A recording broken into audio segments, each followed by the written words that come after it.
this, I'm giving you this free of charge, guys, is that it's almost like you are telling yourself you don't deserve it by not doing it. Because you know that after you do that class or you go do that workout or you have that healthy meal or you wake up early and you do some meditation in the morning or you do some journaling, you feel good afterwards. So why are you not allowing yourself to do something or pushing yourself to do something that's going to make you feel better afterwards?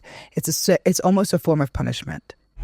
Join the journey, stay for a while. Hey guys, and welcome back to another episode of KohPhanCast, the official podcast of Copenhagen Island. And guys, new year, new us. Thank you so much for the support. Thank you so much for the love. Please, for me guys, like, share this video, subscribe to the channel. Let's get into it. This week with me for the 20th episode, exciting, my good friend Lua. Lua is such an amazing person. She is the embodiment of empathy. I love her so much. She's a very good friend. She's a drama teacher. She's going all around England, Australia, Indonesia, Thailand. International babe. Thank you so much, guys. Enjoy the episode. Hello there, Lua. Hi. How are you? I'm good. Let's get it out of the way, okay? We're both nervous, okay? Always. I'm gonna do it for the last day of my life, until the last day of my life, and I'm still gonna be nervous about it. You know, because then I need to listen myself talk and this and that. So we're together in this feeling. Cheers. Okay? So I wanna say Happy New Year. Happy New Year. Oh, this is the first one of the year. And no, so Halia was filmed before, but this is the first one being filmed after the New Year. Happy New Year. That's something. And thank you so much for spending your New Year with us, because we love you a lot here. Because you're a special person. Definitely. And 100% of the time I'm just starting with a compliment to my guest, you know, and like, honestly, there's a lot to be said about you, you know? Honestly. Like, I'm not kidding. Like, you're probably one of the easiest person to talk to. Thank you. Ever. You too. You know? It just happens. It's easy. It's love. Aww. It's fun. Thank you. And it says a lot about your energy and also a lot about how you see life and me getting to know you as an international baby, you know? Mrs. Worldwide? Yeah, you're all over the place. So before we get over the place into the depth of what the fuck Lua is, tell me a little bit about yourself, please. So Lua is the name. That's what I go by. Lua, Lulu, whatever makes you happy. I'm the ripe age of 24 years old. Oh shit. I currently live in Malaysia, but I grew up over here. I grew up in Bali and Thailand, lived in London for a bit for my studies. And yeah, parents, French-Israeli. And now I teach. So now I'm a teacher. And yeah, I just come back as much as I can and just living life day by day, you know. And this is just the beginning of my journey. I mean, we say I'm Mrs. Worldwide, but it's just the beginning. I've only seen this side of the world. So soon I'll be the next one. Okay. And when you emphasize it's just the beginning, what do you mean by it? As in, I feel like I've lived my childhood, an amazing childhood. I mean, 10 years in Bali, you know, before Eat, Pray, Love came out. That's what I always say it. I was pre-Eat, Pray, Love. So I got to really see it as, you know, this beautiful place before it kind of has been getting commercialized, but that's happening everywhere and that's natural and that's... Westernization is here to happen. It's going to keep doing it. Mm-hmm. And then I was very grateful to have a very smart and wise mother who made the decision to make me face real life a little bit and take me to the big city of Bangkok. Oh, shit. One night in Bangkok. It was 8 years in Bangkok. So I got to experience that, which was a complete contrast. But it helped me, I think, shape kind of the direction and what I want in my life and what I like and what I don't like. So I know I like nature, sources of water. I like having a tustus. I'm not big into, you know, concrete jungles and cars. So when I say kind of the future and the rest of the journey, it's very much like, because of everything that I've lived and I've experienced, it's helping me push myself, and I know what I want for the rest of my journey. I mean, I say that it changes That's every a very big fucking statement, you know? it changes every 2 weeks. And there's there's something also about like determining like, yeah, I know what I want, that is kind of pushing you away from It's limiting, yeah. but then also I something say about that this box. this box. You know? No, I think I know what I want, as in I know where my heart is getting drawn to. But then again, my plans change every 2 weeks. Which is fine. We've seen this happen firsthand. Literally every week something new happens. So yeah, I think the world has to offer. I'm excited to, I've done all of not at all. That's a really bad statement to make. I've done most of Asia.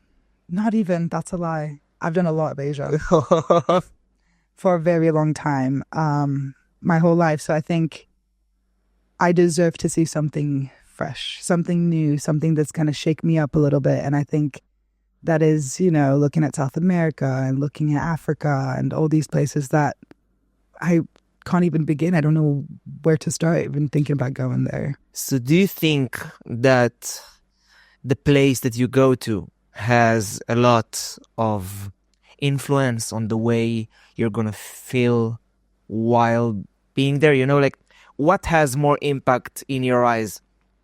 The place you're going to, or the energy that you choose to have within yourself while you're exploring? You know what I mean? 100%. I think it's a big mix of both. I think, for example, now, I know that I'm not at my 100% physically, mentally. I think this whole 2024 has been a whole up and down for a lot of people. Yeah. I feel like I've grown like 3 years in one. Or I experienced what 3 years would be in one. It was 2019, like 3 minutes ago. I mean, COVID to me, I don't even remember. Yeah. Like they say it was 2 years. It was about 1 month in my head. Yeah. Like everything that happened was in the span of 1 month. But even, for example, coming to KohPhanCast when I'm back here, I come here to release. I come here to relax. I come here to spend time with my family, to spend time with my friends, people, and connect. And so internally, I feel really good. However, where I live now, for example, it's been a bit of a challenge of a move because it doesn't go against who I am. But again, this thing of I know what I want and I know what I need, and where I live doesn't give me necessarily that. So I think the external factors still have a big impact on my well-being inside. As much as I like to think, I'm all good and all this, Yeah. The environment you surround yourself with, especially for people, I think you're very similar to me, who like being in nature, who connect with nature, we love being barefoot. And if I'm put somewhere where I have to put shoes on all day, every day, it gets really hard and you lose charge, literally. So I think that even if, I'm in an environment that's really suited for me because I live somewhere that doesn't necessarily feed my soul the same way somewhere else could, the balance doesn't always match. But then that's why you have to take care of yourself and you have to put yourself in or make it work. So I know that, for example, Malaysia is KL is a city. Don't really connect with it. What do I do to make sure it works? Do I take myself on getaways to nature on weekends? Do I connect with people? Do I focus on my job and just put my head down for a couple of years and just write it out? So it's figuring all of that stuff out. And honestly, I completely agree with you. Like the external circumstances will always be there, but while we experience, and I'm saying it to myself as well, some of those external circumstances, I would like to think that like I've been constantly going around with the question of myself, which is like, does life happen from inside out or from outside in? So what was created first? How I felt towards those external circumstances, or those circumstances making me feel how I feel, So by us knowing that we are basically everything. We are the entire spectrum of emotion, of feelings that you can feel. But at every given moment, you kind of choose consciously or subconsciously to be what you kind of see. So do you think as an average, completely average human being, do you have the power to influence the way you feel towards situations, or the external circumstances just come towards you and you have to just see what you're doing with it? Is it a reaction, or is it... You know what? It's both. I think it's what you allow in and what you allow out. I also think it's, I don't know how to explain this. It's really easy to sit and whinge and complain and be like, my life is so shit, everything fucking shit. Yeah. It's so easy to do that. And I'm very much guilty of it. And sometimes it takes a lot, but it's just a first step. I think if you allow yourself, actually, no, you have to remove yourself from the situation. That's what I believe in. I think when you depersonalize yourself from all these thoughts and emotion, you realize that you are the only person that can do something about it. And it's a decision. So if you're choosing to not do anything about it and to choose to spiral and to feel sorry for yourself, then so be it. Don't be upset with the result. However, if you're choosing to confront it, and it might take time and it might take a few tries and it might not always work out, but eventually it will, but that is your choice to make. I know that internally and externally, they work in parallels and they're kind of intertwined, right? And I know that if I'm not feeling good externally, then internally I don't, and vice versa. So what do I do to make sure that I'm working on both simultaneously, but without burning myself out, but also doing it in a way that is healthy and that is best for not only myself, but the people around me, especially with my job. I have to show up. I have to, no matter if I'm having a good day, if I'm having a bad day, I need to show up and stand in front of a class of 30 kids and have a big smile on my face and sell Shakespeare to them. Whether someone needs to do it, whether I like it or I don't, I have to do it. Yeah. And I'm very lucky that my job does do a lot of, like, not masking, but because it's such an intense job, it allows me to kind of not forget about my problems, but in a way forget about my problems, Just focus about something else. Focus about something else. And especially when you're around kids and innocence and silliness and goofiness. I teach drama, so we're constantly exploring this thing of connecting with your inner child. They are children, so they're just connecting with themselves, but it also gives me the opportunity daily to be silly, to be stupid, to be funny, to be serious, to be emotional. But that all comes in like from here. So even if I'm having a bad day, I'm very lucky that my career allows me to kind of, for a couple hours, have a good day regardless. Don't get me wrong, they're not always good. But most of them are. ASMR Lua is going all the way. And yeah, but is it supposed to be all fun and games all the time? Like at some point it would be boring as hell, just everything is fun so all the time, and we're everything is good and we don't have any problems, and we're not like, we got no problem. We need to grow. We need to get somewhere. And then we need to experience bullshit. And we need to grow up and face our problems. And I have a hard time doing that. Where do you think it comes from? What's the problem? I don't even think it's facing problems. I think I grew up with such strong and powerful women around me constantly. And they have been through it, and they still are smiling and just getting on with it and grabbing life by the cojones and just doing their thing. And I think that is the example that I have. And the life that I had as well, it's just been absolutely amazing. So maybe in a small way, I have this kind of voice in my head that's like, but look what you have. So you shouldn't need to feel like, what is there to feel sad about? But unfortunately, that's not the way the cookie crumbles. Yeah. And we need to allow ourselves to feel sad and allow ourselves to feel to have shit days, and it's okay to, and accepting that like you have shit days. I'm still working on that. And I also think you're very similar to me. We're very much the comforters and the listeners and the advice givers, the therapists, the besties that are, and I love it. I'm so grateful to be this person for my but friends. honestly, fuck that. You know, It can be tiring. It can be exhausting. Within my career, it's my job. I'm hired and I'm paid to be that. In my real life, I choose to be that, and I'm very proud to be that.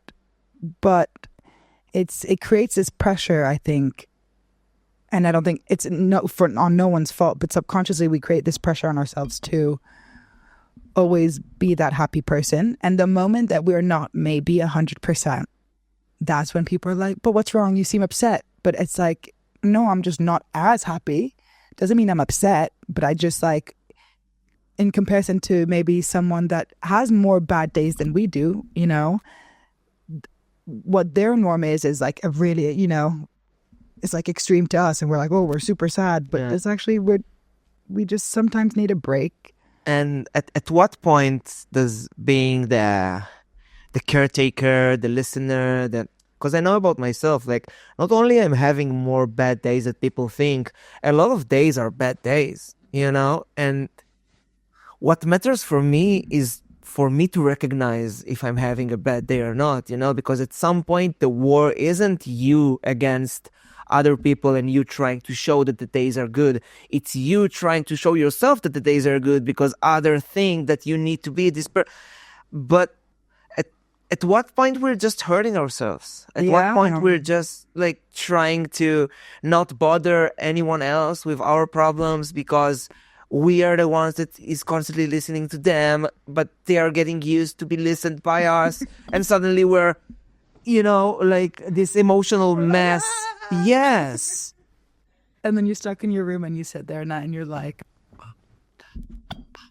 yes, like dealing with emotions is something that I'm working on with myself daily. I want to think I am, whatever. We all are. But there's need to be a reminder to ourselves that for us to be the people that we want to be for others, the listeners, the caretakers, whatever, we first need to take care of ourselves. We do. You know, and if you're going to run out of the energy that you give others by not taking care of yourself, the end is not going to be very nice for you. Yeah, and I think I learned that the hard way. I think I've had to, by force, confront my own issues this year because I've been around, like, physically with people the entire year. I've been bouncing here and there. I mean, don't even get me started. I mean, I started here, then I went to Australia, and that was a whole thing of growth and testing and patience and perseverance. And, you know, and then I went back to Europe and I was this and that. And I've constantly been around people all the time. And now I moved to Malaysia. I know no one. I move into an apartment by myself. I've got this big girl job. Like, the only thing serious about my life is my job. Because myself, never. That's like, how you see it. La, la, la, la. Yeah. But because I've been forced into this thing where I'm alone, I don't have my friends coming to me telling me about their problems that kind of make, you know, I don't think about myself because I'm thinking about them. Yeah. I don't have that as much anymore because I'm further away. I'm not constantly draining my social battery around meeting new people and da-da-da-da-da. So I've been forced to kind of be in this box, start work, and now I go home at night and I'm alone and I'm confronted with my own thoughts and I'm confronted with my own feelings. And I don't think I ever had the chance, like not the chance, but I never was put in that situation where that had to be done. And it's been done almost by force. And that's where you realize, like, shit. And how are you with Lua? How's the You know what? relationship? Actually, I love my own company. Like, Yeah. knowing that I go home to myself, my kitchen, my couch, a space that I'm slowly turning into my own as well is, and that I've worked to get. So I know that it's deserving in my apartment. It's because of my, you know, it's really rewarding. I think I needed it. I think I needed to be forced into that situation because I've always had a hard time being alone. I've always had to surround myself with people and moving around. And I think that comes from, that my therapist said, that apparently it comes from moving around just a lot as a kid, you know? And so there is no constant in my life. Yeah. The only constant is my middle name, my last name. Which is a thing that I did want to talk to you about, because something about those international babies, those international mega babes that are going around. Mega babe. Oh, shit. That, you know, you're getting born in a different country. You are traveling constantly. And on one side, yeah, for sure, it develops like a broader perspective. It develops like a different way of knowing yourself and the surroundings, and like the fact that you got burned in a certain place is not the only perspective exist. And like it makes you much more mature from the get-going, because you've seen different people and different way of living. So you know that yours is not the only one or the most important one. But it also creates this distance between you and the outside, as I see it, because you're getting used to move, and you're moving from here to there and here to there. You're at some point, I think, I wasn't one of those, but it creates like a little mechanism inside of you that tells you, look, okay, I don't really need to put so much energy into the next relationship because I'm gonna move again. Yeah. I mean, I started therapy this year, and we love that. We love it, and she's great. But it taught me a lot, and it gave me a lot of answers that I didn't know I needed. Or maybe I did. I just never wanted to admit I needed, maybe. And I know that from even my friendships growing up, and how easily I moved from friendship group to friendship group, and not from a lack of care or a want to move around or, you know, looking for the next best thing. But it's this idea that because I just kind of I'm so used to this bouncing around that it kind of seeped into my day to day. And I see it, you know, it was a lot more when I was younger and a teenager, but then that's like natural. But even, you know, being older, and I don't envy, because I'm very grateful for the life I had, but I always kind of look back and I see, you know, big groups of friends that have been together since their teenage like years, or even from absolute childhood, and they grew up in the same neighborhood, and then they all go to like the same school, and then they all grow up, and then they all, you know, and part of me is like, oh, that would have been nice too. I mean, as an alternative, not to take away what I had, you know, it would have been nice as well. And I think there's its pros and its cons. But it does create this thing of subconsciously, am I already preparing myself to like have to say bye again? And it's almost like it's too easy to say bye now. Like I'm so used to saying bye to some of my like friends or even my family. Like when I say bye to my dad, when I was younger, it was a lot of tears, and now it's almost like, see you later. See you in a couple weeks, or see you in a couple months, or sometimes see you in a couple years. And it's sad that that's my norm, but then it's also kind of, you know, it has its perks. It has its perks because I have that ability to make connections and instant connections really quickly. And I'm not afraid to connect and not afraid to go away, because I always know that I can keep that, but it's never as deep as I'd want it to. I think it really limits the depthness of some relationships sometimes, because I love my friends and I want to be with them as much as I can. But unfortunately, I got flights to catch and students to teach. You know, when things like that happen based on a decision that you've made for yourself, even if it's for like you say, like a year, 2 years, 3 years, whatever, not everything is here to, you know, for this long relationships and the long friendships. You know, I thought about it a lot as well. Like, yeah, I do want some friends that was there from when we started and we all know each other, we grew together. But then what keeps the friendship going is kind of the time that you spend together. And you know what? To kind of play devil's advocate to that, sometimes I love a good low maintenance friend. Yeah. I love a good low maintenance friend. I also love the fact that, like, I know when I leave tomorrow, I'm going to come back in a couple months and we have literally 6 months to catch up on. Yeah. And that's great because what we're going to, like, the way that we're going to act towards each other is not going to change. Yeah. It's going to be exactly the same. As I see it, a real friendship isn't based on time or how much time we talk or how many times we've talked. It's more about the fact just to be grateful for a person that chose to bring back his energy to your life. You know, just being able to appreciate people that, yeah, they're coming and going, but they care about themselves, but they also care about others, you know, like, it's not like, oh, we haven't talked for like 2 months and you didn't call me. And I think that's a thing that happens more in those long-term relationships when it's no longer a friendship, it's kind of an attachment. Or a habit. Yeah. So you're just like, I don't know, trying to it's not even, you're just pleasing people that you're knowing for a long time, you know? And sometimes they will look at you like the person that you used to be when you were around them. And suddenly, it happened to me. I had some good neighborhood, childhood friends that I went and came back and went and came back. And like the treatment was always like how I was when I was a little kid. And I'm not the same person anymore. You know, so when you are putting yourself in the midst of, let's say, 5-10 people that know you for all your life, you're getting yourself into a situation where, okay, the guys have a certain perspective on me. The energy that I'm gonna get from them is the energy that I used to get from them. There is nothing new there. There is nothing that's supporting who I am right now. You know, so I really believe in the fact that like the sum of the 5 closest people you have to you, That's all you need. is how you're gonna perceive yourself, because that's the most influence that you have on you. Isn't that they're saying like the 5 people? Yeah, you're the sum of your 5 closest people, There we something like go. that. It's something like that.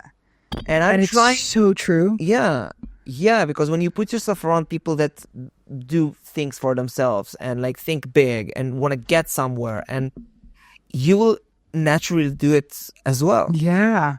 I mean, you literally become them. I know because two of my 5, one of them from Northern England and one of them Scottish. And when I'm with them too, I literally start sounding Scottish. So you really do become them. And also I think it's in an energetic exchange. I think if there's so much energy you have, and to disperse it over 300 people, you're not going to have that same effect. I was never good at it. And also just the fact that, oh my God, I lost the train of thought, but it's okay. The way you choose to be, like, you cannot know anyone to the depth until you know yourself to the same depth, you know? So that's why this alone time that you do have with yourself is so important, because when you will get inside your soul and emotions and behavior and whatever, it will be much easier for you to see others' behavior more clearly. Exactly. And there's this saw this post actually. I'd love to say it's from a really good philosophical book, but I saw it on Instagram. Yeah. It was a quote. I'm a big, hefty philosophical book. Yeah.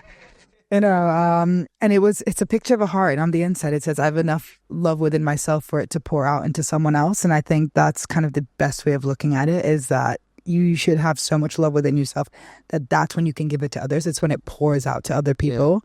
Yeah. And I think I been trying to live by that quote. Take this down a little bit, please. We want to see your pretty face. Hi, guys. Yeah.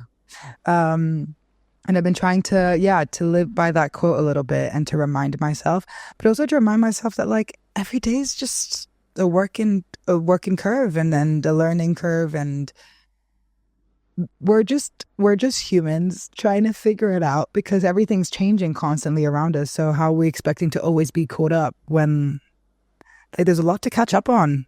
Just let ourselves be, you know?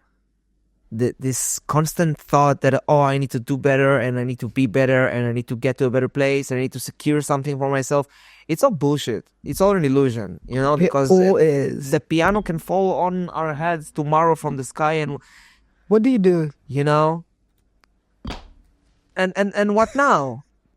And what now? Like, I wish, you know, because I wish I could say it on myself, that like live every moment like it was your last? Can we do it? I don't know. Is it a good way of thinking that you can do things? Yeah, it's pretty good. But the structure of reality that we got taught based on our parents and based on society and everything, that like, oh, you need to work for something and you need to get somewhere, you need to do something and you need to be someone. But based on the values that society taught, that's the important values.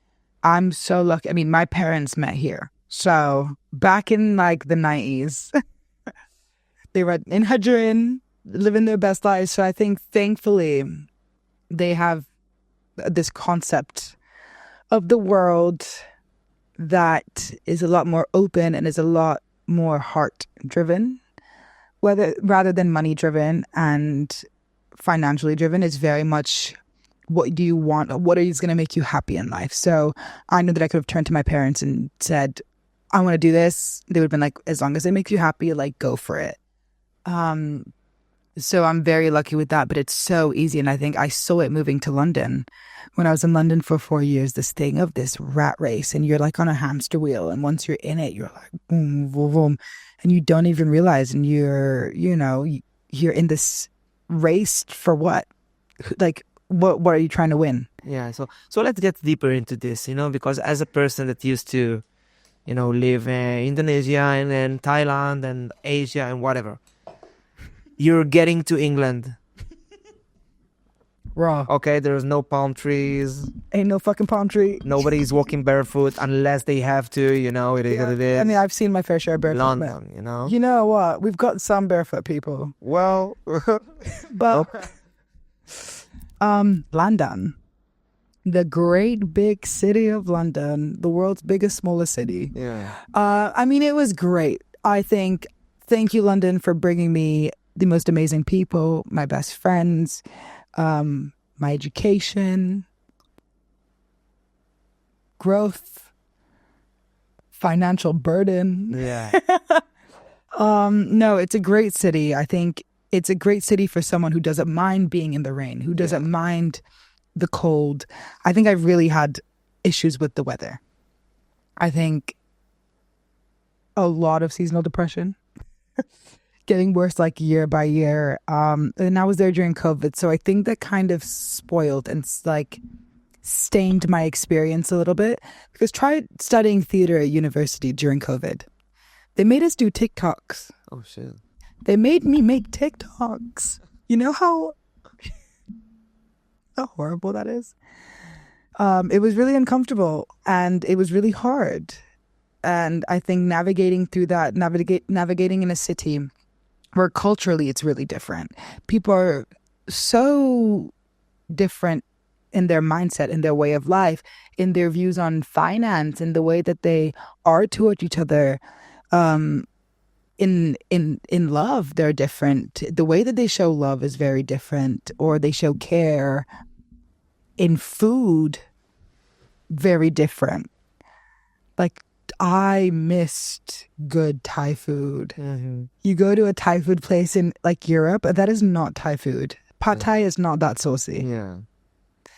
So I think I lost who I was and my values and my and who I mean, I don't say I lost who I was. I think I learned who I was through it, actually. Because when I fell into this rat race, when I was managing, I was working 50-hour weeks plus doing full-time uni, which was like 4 days a week. I wasn't breathing, but then I realized like I accepted that as my norm. And that's the thing of choosing again. Like, are you going to choose to sit there and whinge and complain about the life that you have and say that everything's against you? Because once you start saying them, that everything is going to come and it's going to feel like it's against you, or are you going to do something to change? And I did something to change. And what even brought you the thought of going there? Love. Because I'm a lover. Because I'm a lover and I love love and I lead with my heart and zero regrets. And when I don't know if I probably would do the same thing now, but I'd go above and beyond for the person that I love. And at the time I was dating my high school sweetheart, still good friends, and he moved to Scotland. And I went to visit him, and at first I was meant to move to Australia. Fun fact. Yeah. For the first time. For the first time. Didn't end up doing that. Yeah. See, the theme of it's I mean, not the theme of love. But yeah. Occasionally you are turned towards, which is During the phase of me and yeah. there we go. Nah.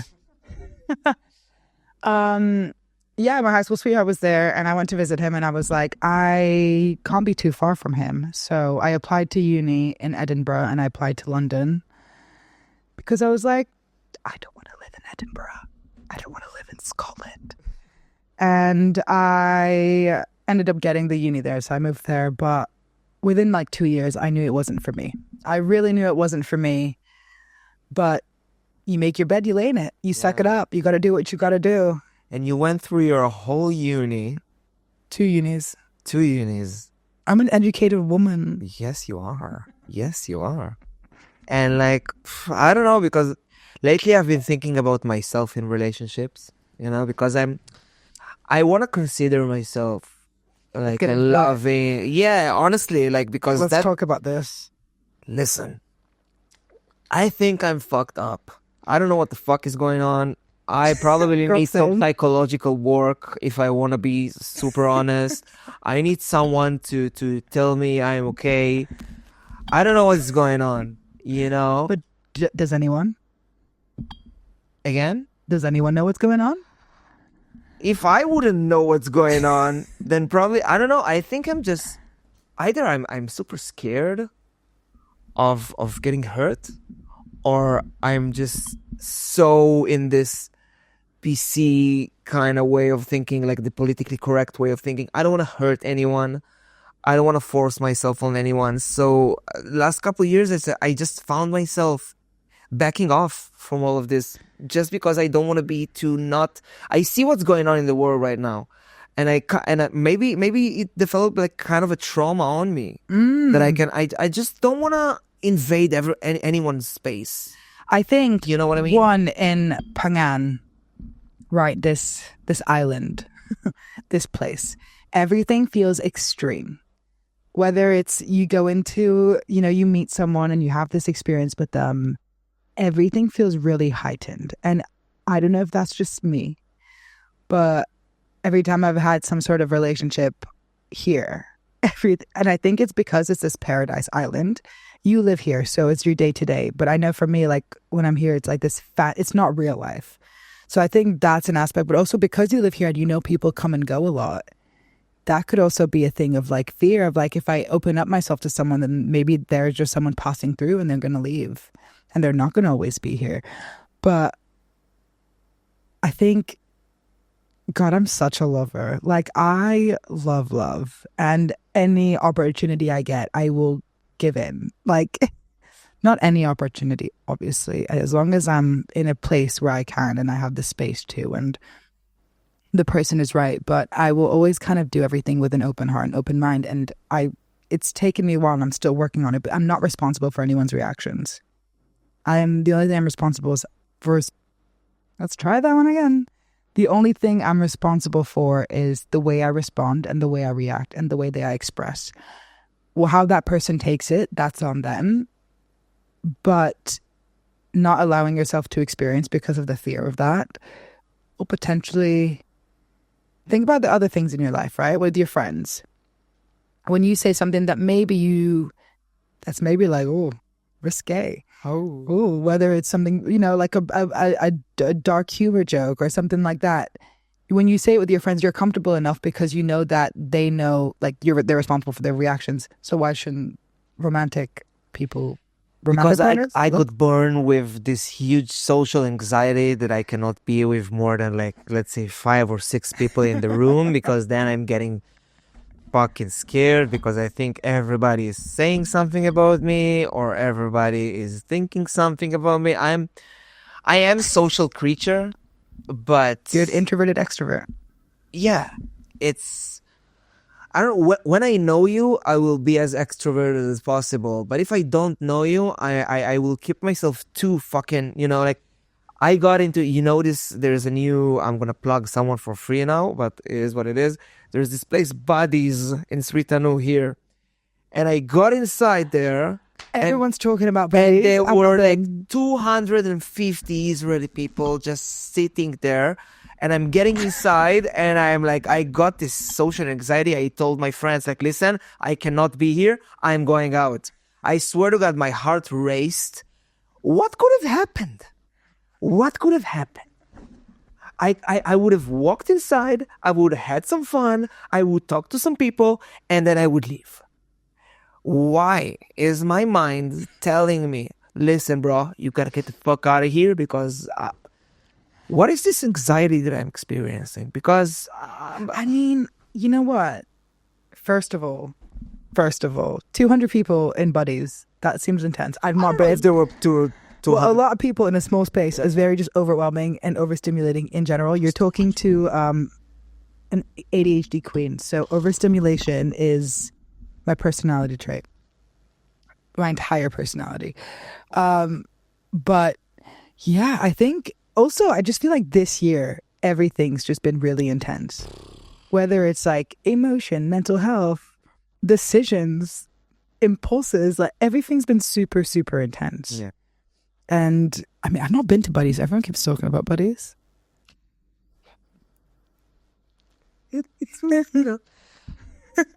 Let's talk about this year. Let's do it. 2024. Let's dive into the juicy. How was your 2024? Holy shit. 2024. I'm telling you and I'm telling you. You could also tell them. And I'm telling you. No, they will not see you. But it's okay. Telling y'all. She is a year to either remember and then heal and then forget. In the best way, because She's talking to you. that I'm talking to you. You know who you are. You know who you are, you piece of shit. You know what? Thank you. That's all. No, Yeah. It's been a year. It's been a year of. Oh, sorry. What I got you for your birthday. Yeah. So I've just seen it up there. Yes. Sorry. You know what? This year's been amazing because I got to meet you, and I got to meet such incredible people. I think I got to connect with, God, just so many incredible human beings, and I got to travel. I also got to experience heartbreak. I also got to experience love, intense love, beautiful love. I got to experience, learning. I got to experience, not that I am an adult, but like proper adulthood and like, serious work shit. I got to finally step into my career that I've worked really hard to get to, and I've got to feel proud of that. But my year started really good. So we had New Year's. I was here. I met you shortly after that at a beautiful event. Yes, it did. I met you there. I remember. We were holding safe space for each other. This space will stay open and held forever. And sacred. Yeah. And then had a really intense, again, going back to this thing of this island, super intense, but intense story with someone here, and got to go traveling and discover Australia. And with that, obviously, plans don't always go as you want, and people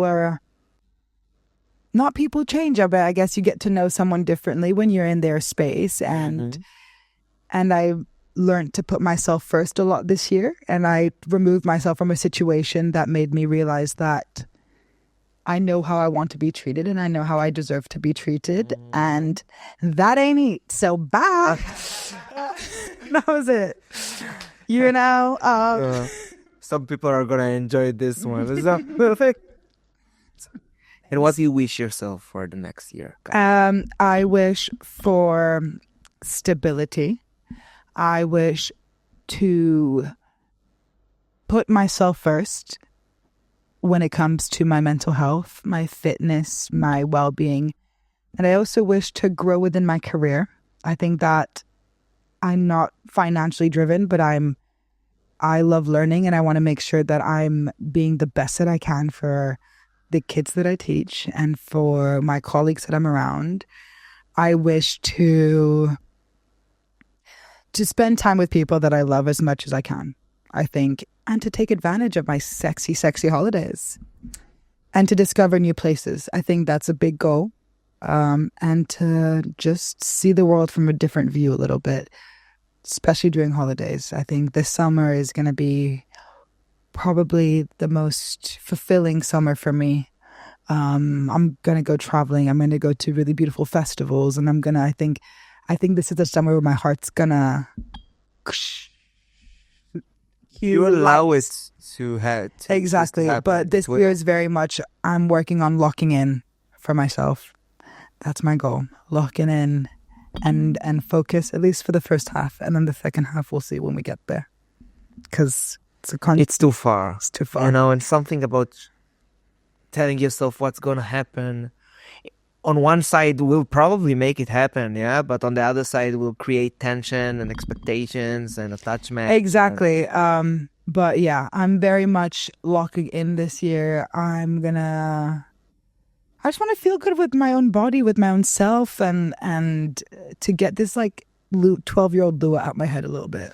But do you think it comes from, you know, this self-acceptance, self-love? Is it supposed to be attached to anything, any goal that you have towards yourself physically, mentally, emotionally? Or the self-love needs to happen before you can reach the goals that you're looking for yourself? Like, yeah, as long as the self-love is conditioned rather than unconditional love towards yourself, it will always have like, yeah, I can love myself if I do this, if I do that, if I go there, if I am that. Again, we go back to the start. Like, isn't it kind of limiting? You know, why shouldn't we just fuck? I don't care who I am. I don't care what I do. I love myself. Basically because no one will ever look at life from my perspective, and no one will ever be able to see my intentions and my heart for what it is truly, because it always getting seen through what the other perspective of the other person looks through on you. You know, you're the only one that will ever know 100% of what's going on in your mind. Why not just accept it? Yeah, you know what? You know what? I wish I could be like, I could love myself unconditionally. But I think it all links back to trauma. The magic word. I think for me personally, I grew up in Asia, and I grew up in an environment where I was different to the others. And I think that this constant subconscious need to fit in, I will never fit in. I don't want to fit in. But in small aspects within myself, whether it's me physically or certain things that I do or certain things that I wear, I do seek that validation. And you do, everyone. If you say you don't seek validation, you're lying. Yeah. I have to call my mom before I go on a night out to ask if my outfit's cute. Yeah. Like, I don't know if that's healthy or not. But, you know, it is what it is. It is what it is. But we all seek some sort of validation. And the easiest way to get it is external. Yes, I wish I could tell myself in the mirror every day, you look great, you look this. I know I have parts of myself that I love unconditionally. I know that I love my bum and I like my dimples and I like, you know, there's things of myself that I know that I'm like, that never changed. This is who you are. You love it and whatever. But because I know that I've been in a place in my life, and we were going back to this thing of weight, right? When I was at a particular stage in my life when I'd lost a good amount of weight and I felt really good and healthy and fit, that kind of, it blurred between physical and mental, and it became where I felt mentally really good.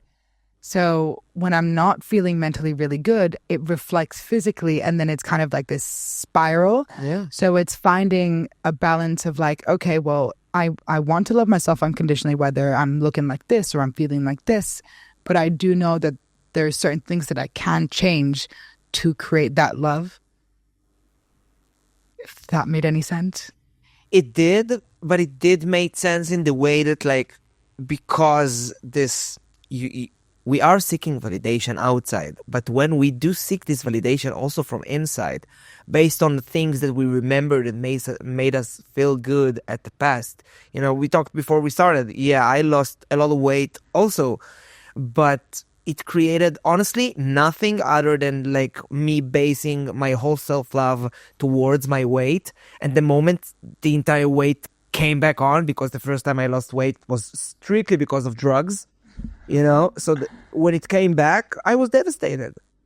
I was a minute from like going into bed and never waking up, because my entire self-validation became from me being skinny for the first time in my life. So if you put your entire self-worth on one bush, the moment somebody's gonna come and cut this bush, we're fucked.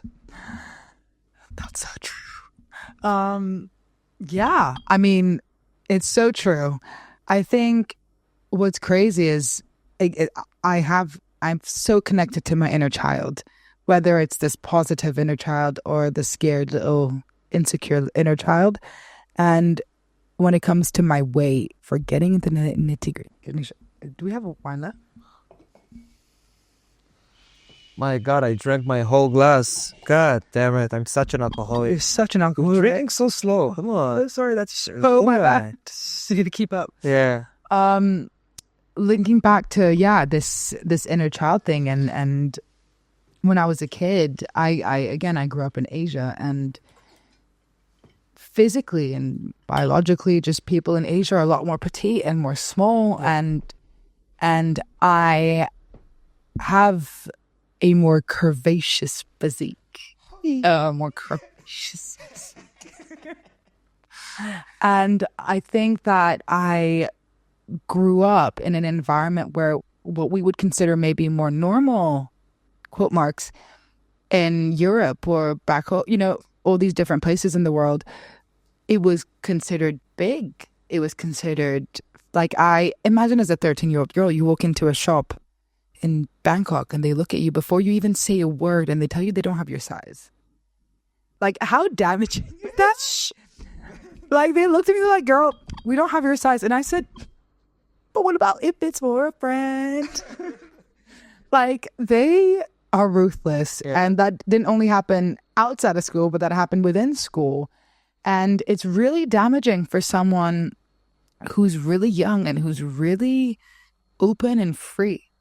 I think it put me back into this, it put me in this box and I realized it came back when I went back to Bangkok and I saw some of my old school friends. I got insecure getting ready because I felt like this 12-year-old again. And it's back to this thing of, physically, it's not all about how you look, and that's not all about like the self-love and stuff. But internally, you still have you're still a baby and you still need to protect that kid. And sometimes that kid comes out in certain aspects. And for me, it's very much on like my physical state, especially now. I'm very much in an equilibrium phase in my life where I've been better, but I've also been worse. So it's okay. So I know what direction I can make a decision on which direction I choose to go.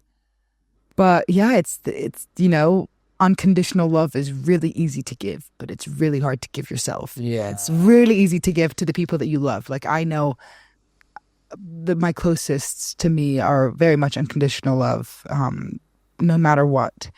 But to myself, I wish I could. And I know I'm working on it. We're going to get there. 2025. Or not. And that's also good. And also part of me is like, but then maybe this is like a bit not controversial, but if I loved myself unconditionally, would I allow myself to get to a state where I'm unhealthy and still look at myself and be like, you love yourself regardless? Maybe the fact that there's parts of myself that I don't necessarily love, does that push me in the right direction? Whether it comes to fitness and health and food and nutrition and what I'm putting in my body or who I'm surrounding myself with. Maybe by having less love towards those aspects, it pushes you towards a better direction.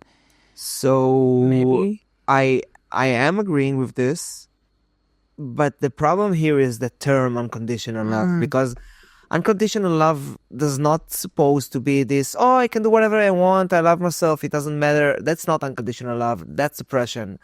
Unconditional love is understanding that no matter what will happen, you deserve your own support. No matter what will happen, you can criticize yourself if you choose to do it and you think you need it. But unconditional love is the understanding that no matter what you're doing, you're enough. As you are enough. And you're not obligated to do anything or be anything or be anything enough to allow yourself to have this feeling towards yourself. At the end of the day, nobody will ever be as big of a fan as you can be towards yourself and as a big of a hater that you can be towards yourself. We're our harshest critics, babe. Yeah, 100%. I know it about myself. I cannot judge anyone else, but I know that any given moment is only, oh, you could have done this better and you could have been over there better, and that's the sentence you need to say, and like, it's all such massive amounts of bullshit, but it will never go away.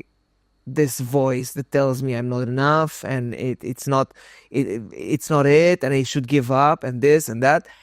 But I know that there's another voice out there that tells me like, no, bro, the fact that this voice is much louder doesn't mean that it's more right, because internally you just need to understand that nothing is tying you to the situation that you're in right now, except you allowing it.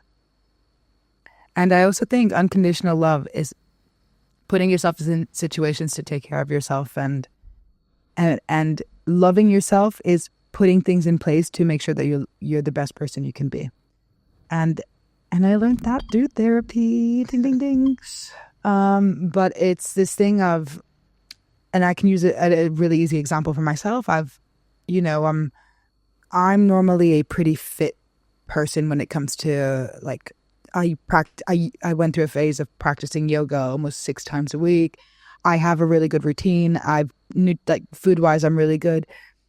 And recently I've not been taking care of myself in that aspect of like, fitness and food, and not as good as I normally could. And the way my therapist put it to me, I'm giving you this free of charge, guys, is that it's almost like you are telling yourself you don't deserve it by not doing it. Because you know that after you do that class, or you go do that workout, or you have that healthy meal, or you wake up early and you do some meditation in the morning, or you do some journaling, you feel good afterwards. So why are you not allowing yourself to do something or pushing yourself to do something that's going to make you feel better afterwards? It's almost a form of punishment. And now I have my teaser for this episode. Beautiful. Yeah, and that's completely right. Because, I try saying it like, there's the things that you know, and the things that you know that you don't know. But what about all the things that you don't know, that you don't know? Like, so much bullshit running around my head, and I don't even know that I'm thinking it. And I understand that it's like, I'm identifying with my thoughts too much. Understanding that this current of expression that the human soul have, it's not my thoughts, it's not my emotions, it's me experiencing this universal wave of consciousness that happens to all of us, but by us, it's completely right what you said, but maybe we do feel unworthy of this version that we know exists in us. Because it's I've seen it. When I do, my fucking shoulders are hinged, man. Like when I'm like in my full form, I look like a swimmer. Yeah. I feel great. I look great. But why? And it's always the hardest bit is the first step, right? It's doing that first class back. Or they say like it takes 21 days to create a habit, but like it's just doing it, and it's a form of self-punishment not doing it, because you are basically telling yourself, I'm not going to do it. I'm going to do something that makes me feel worse than something that is going to make you feel better. Like, it's that easy. The human mind.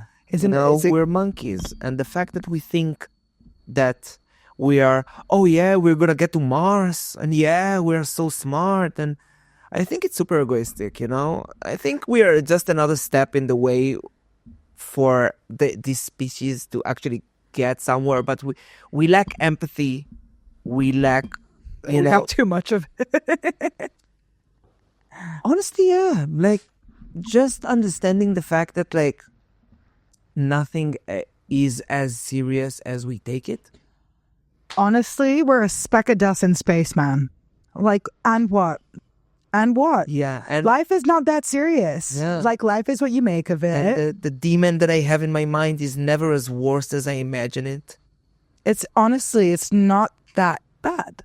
And the like is the same thing, you know, when it comes to love or it comes to things you do. If you don't experience or you don't allow yourself to experience or you don't put yourself forward to it, then you'll never know and you'll never get to experience it. And the demon's gonna be there. Like, it is. It's what you say back. Or if you decide to shut them up. Yeah. Like, you know, and I think, again, me and you are always like the happy-go-lucky people and stuff like that. And it's because life is actually not that serious. Like, you know, the world's going to keep going and life is what you make of it. But it's so much easier said than done. So much easier. Like, I'm the first one to say, like, as someone who's been here and there, and I was like, I'm going to move to Malaysia. Fine, I've done it before. I can speak Bahasa.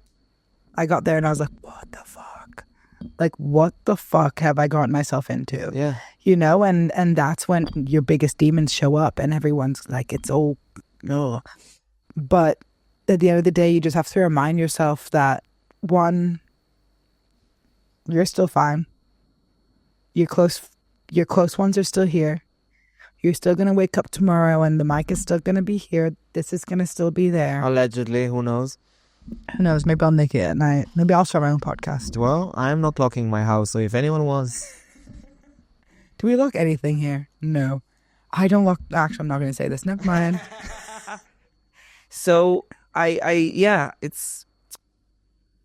We need to understand at the bottom line of things that, again, we're enough.